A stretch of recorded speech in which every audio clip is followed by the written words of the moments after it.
Erev Shabbos, how are you today? Baruch Hashem, not only in shul, but you crash into my office, in my house. Mamish the Megillah. Hagam lichbeish babayis. You have to do what you have to do to get a nice Varter around here. Really? Crash into people's homes. Anyways, take a seat. Make yourself at home. Please do. Why, thank you. I see that you're ready for Purim over here. You gotta get ready. What should I do? All right, so this week's parsha is Tetzava. What do we have to say about Tetzava? Tetzava, we have, from the tippy top, there's a lot to teach us. Number one, there's, if you ask any child, any learned person, how many parshas are there in the Torah, they'll tell you there are 53. If you do the math, you do the counting, it's actually 54. So the Chidah, one of the answers is given. The Chidah says that Teruma and Tetzava are connected as one parsha. They both talk about the Mishkan. One talks about the Kalim and one talks about the Begadim.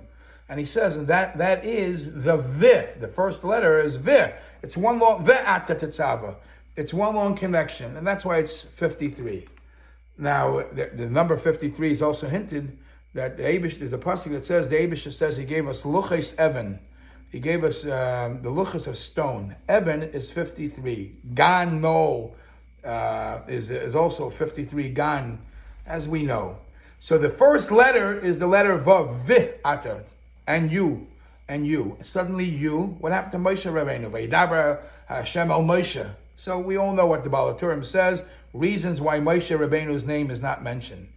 Now, even though Moshe Rabbeinu's name is not mentioned, but it's like the saying I heard lately that in Yerusha, in inheritance, more than what the parent leaves for you, the belongings, the shmatas, the houses, the gashmias, it's what your parent leaves within you.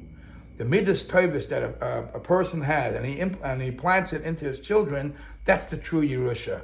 And sometimes you obviously don't see it. It's not like you see the money or you see the gashmis.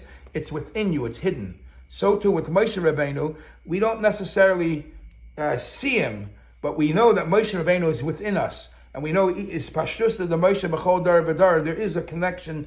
Everybody has his Moshe Rabbeinu to connect with, and obviously not only the Moshe Rabbeinu, we have the neshama. You connect to the Eibishter. The nefesh alikim is the nefesh, the neshama is a chelik l'kamimal. That's also hidden. It's also hidden, but it's within us.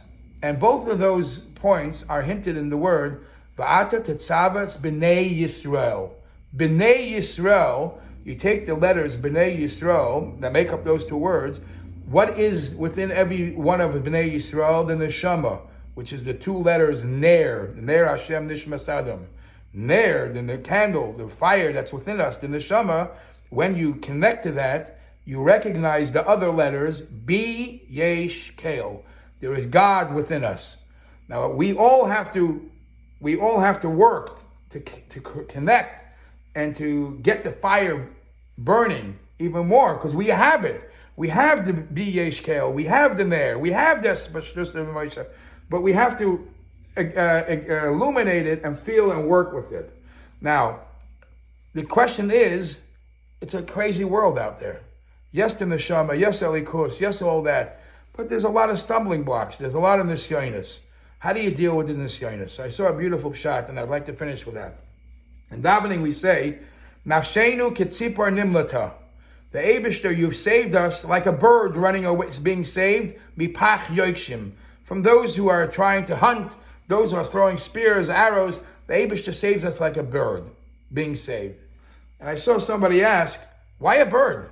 Why not the Eibishter saves us like a fish that the fishermen are throwing nets? And he says the hair. Definitely it's true, and the point is very good. What happens when the fishermen try to go fishing and they spread out nets or fishing rods or whatever it is? How does the fish save himself? He goes further down, digs himself further away. He gets saved. What does a bird do when hunters are trying to shoot the bird? They go higher up. And this is the lesson that we have to know.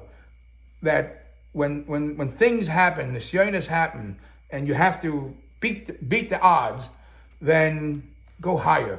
Tap into a higher source. L'mayla miderech hateva. The Moshe Rabbeinu, the neshama, which is unlimited. And when you connect that way, you'll be saved and safe from any stumbling block. Good Shabbos.